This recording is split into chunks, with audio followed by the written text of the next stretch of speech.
it was awesome to see. That kind of stuff just gives me so much hope for not only Bitcoin, but just in people.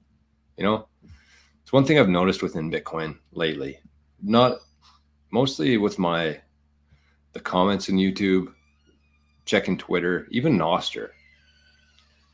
Bitcoiners have a very, very, I shouldn't say Bitcoiners, a lot of Bitcoiners have a very, very negative, very pessimistic view of the world and view of what's coming next.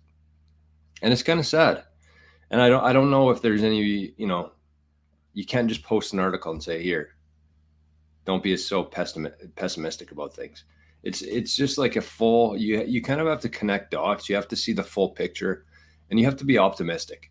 And I think for me, that's the main thing in Bitcoin that I love most, is that before Bitcoin, I was very much that way too. I was probably in the darkest spot I've ever been in my life, in terms of it's the transition there, right? And I think there's a lot of people going through that right now, in terms of you see something, in the mainstream, and it kind of stuns you a bit, and you're like, what?